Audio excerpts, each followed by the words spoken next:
Hello viewers, कक्षा 6 के छोटे छोटे प्यारे प्यारे बच्चों का हमारे यूट्यूब चैनल में स्वागत है। आज हम पढ़ने जा रहे हैं क्लास 6 की मैथमेटिक्स का पहला चैप्टर, जिसका नाम है अपनी संख्याओं की जानकारी, नोइंग अवर नंबर्स।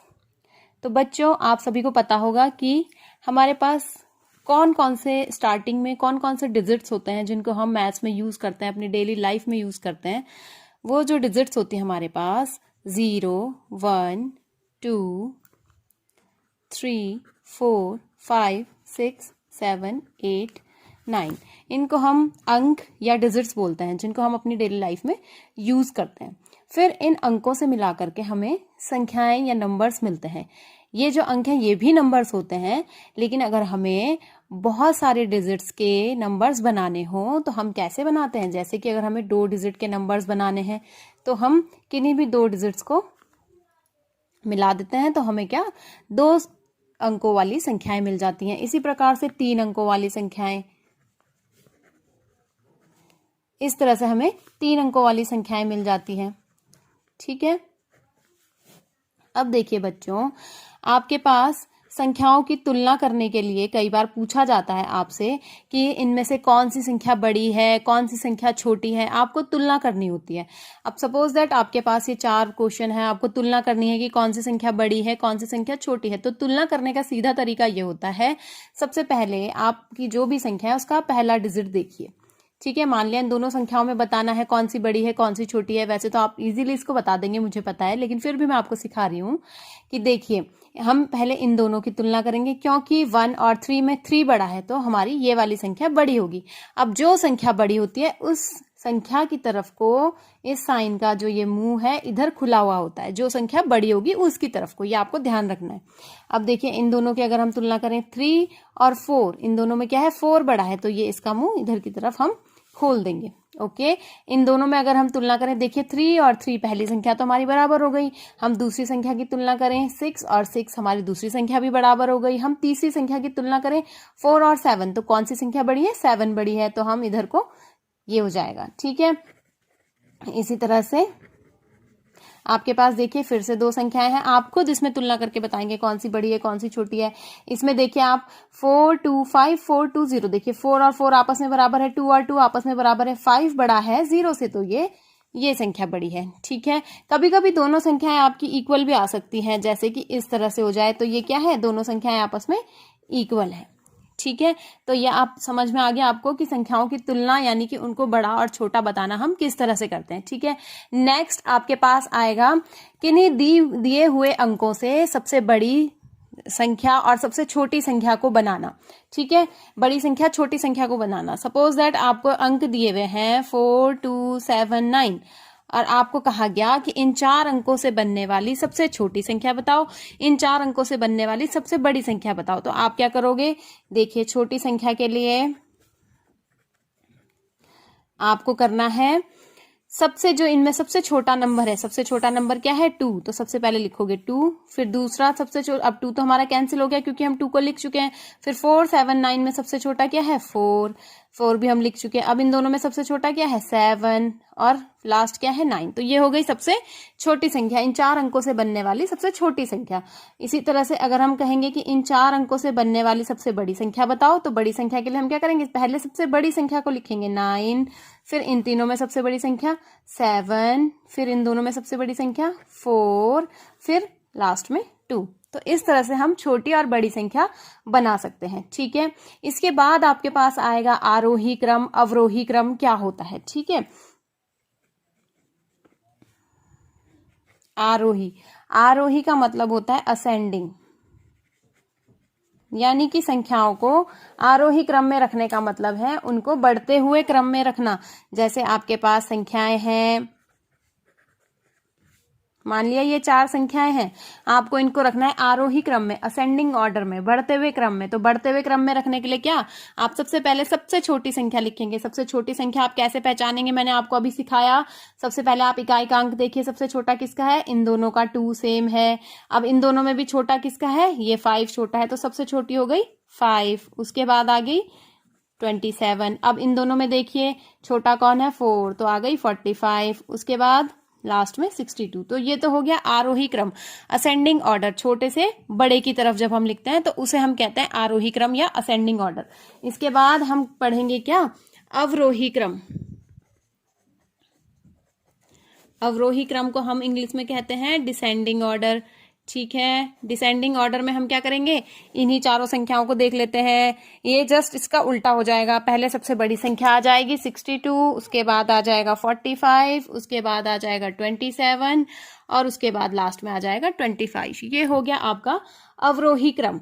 ठीक है, इसके बाद हम सीखेंगे संख्यांकन पद्धतियां। हमारी संख्यांकन पद्धति क्या है और कितने टाइप की संख्यांकन पद्धतियां हैं। ठीक है, संख्यांकन पद्धति जो होती है बच्चों, संख्यांकन पद्धति जो है वो 2 प्रकार की है। एक तो भारतीय संख्यांकन पद्धति जो हम भारत में प्रयोग करते हैं, जिस तरह से कि आप लोगों ने घर में भी सुना होगा, या आजकल कोविड इतना फैल रहा है तो आप लोगों ने सुना होगा कि 1 लाख संक्रमित हो गए, 2 लाख संक्रमित हो गए या इतने हजार संक्रमित हो गए, है ना। जब हम अपने देश की जनसंख्या पढ़ते हैं तो हम जनसंख्या बोलते हैं कि हमारे देश की जनसंख्या 135 करोड़ है, अरब है। तो इस तरह से ये जो संख्यांकन पद्धति है ये है भारतीय संख्यांकन पद्धति। ठीक है, और इसी तरह से एक होती है अंतरराष्ट्रीय संख्यांकन पद्धति। अंतरराष्ट्रीय संख्यांकन पद्धति।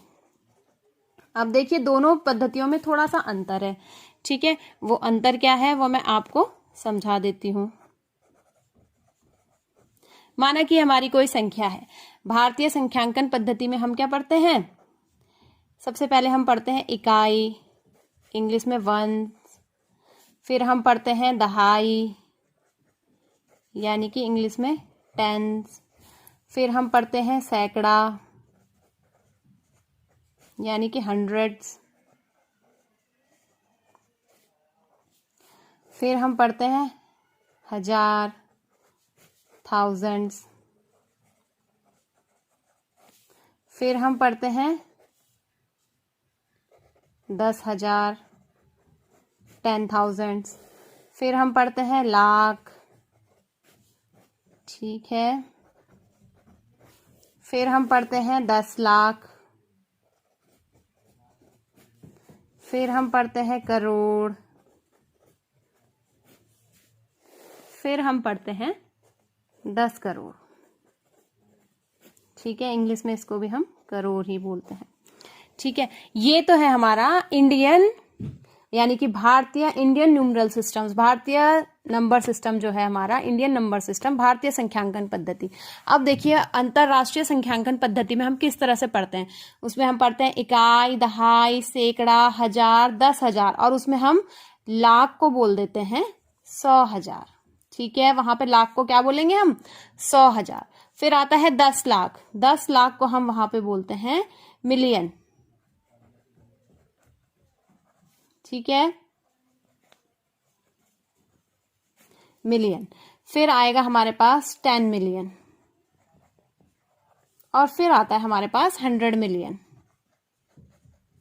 और मिलियन के बाद वहां पे आता है बिलियन। अब यहां पे करोड़ के बाद क्या आता है, अरब आता है ना, वहां आ जाता है बिलियन। ठीक है, यहां पे आता है अरब, 10 अरब, खरब, 10 खरब, वहां पे आता है बिलियन, 10 मिलियन, 10 बिलियन, 100 बिलियन। ठीक है, तो ये दोनों तरह की संख्यांकन पद्धतियां हो गई। दोनों तरह की संख्यांकन पद्धतियों को आप समझ लीजिए कि किस संख्यांकन पद्धति में क्या क्या अंतर है। ठीक है, सिंपल जो हमारी भारतीय संख्यांकन पद्धति है, जो इंडियन सिस्टम है, उसमें इकाई, दहाई, सैकड़ा, हजार, 10,000, लाख, 10 लाख, करोड़, 10 करोड़, इस तरह से होता है। और जो अंतरराष्ट्रीय संख्यांकन पद्धति है उसमें आपके पास 10,000 तक तो सेम रहेगा। 10,000 के बाद वहां आ जाएगा 100,000, फिर वहां आएगा मिलियन, फिर 10 मिलियन, फिर 100 मिलियन, फिर बिलियन।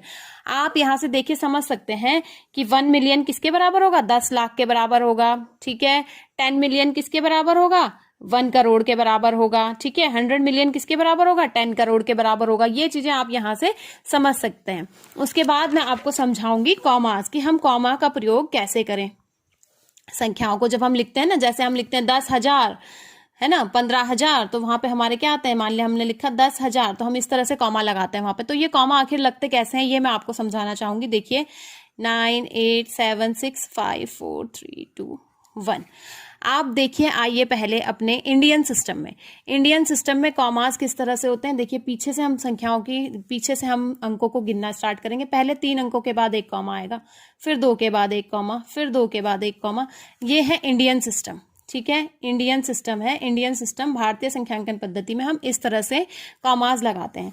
जबकि इसी संख्या को अगर हम इंटरनेशनल सिस्टम में देखें तो इंटरनेशनल सिस्टम में क्या होता है, 3 के बाद कॉमा, फिर 3 के बाद कॉमा, फिर 3 के बाद कॉमा। ये क्या है, ये इंटरनेशनल सिस्टम है, ठीक है। तो अगर आपको लिखना होगा कभी, सपोज दैट आपने संख्या लिखी 1,75,000, आपने ये संख्या लिख दी, ठीक है। आप अगर इस संख्या में, मैं 2 बार इस संख्या को लिखूंगी, अगर आप इस संख्या में इंडियन सिस्टम के हिसाब से कॉमास लगाएंगे तो आपका कॉमा कहाँ लगेगा, पहले पीछे से हमेशा गिनना है, आगे से नहीं गिनना है, हमेशा बच्चों पीछे से गिनना है। तो 3 संख्याओं के बाद एक कॉमा, फिर 2 के बाद एक कॉमा। अगर आप इसको इंटरनेशनल सिस्टम में देखेंगे तो 3 संख्याओं के बाद एक कॉमा, और फिर अगला कॉमा जो लगना था वो 3 के बाद लगना था। तो बस इंटरनेशनल सिस्टम में केवल एक ही कॉमा आएगा, ओके। तो ये हो गया इंटरनेशनल सिस्टम और ये हो गया आपका इंडियन सिस्टम। तो ये आप समझ गए होंगे यहाँ तक कि कॉमास हमने कैसे लगाने हैं, सिस्टम हमने कैसे बनाना है, हमारा इंडियन सिस्टम क्या है, हमारा इंटरनेशनल सिस्टम क्या है, हम बिलियन मिलियन क्या है, संख्याएं किस तरह से हमें तुलना करनी है, कौन सी संख्या बड़ी है, कौन सी संख्या छोटी है। तो इस तरह से ये आपकी बेसिक चीज़ें हो गई। आगे भी हम इस तरह की वीडियोज़ अपने चैनल पर अपलोड करते रहेंगे। इसी तरह की और वीडियोस देखने के लिए मेरे चैनल को सब्सक्राइब करें। अगर आपको कोई चीज़ समझ में नहीं आई है तो आप कमेंट करके मुझसे पूछ सकते हैं। Thanks for watching this video.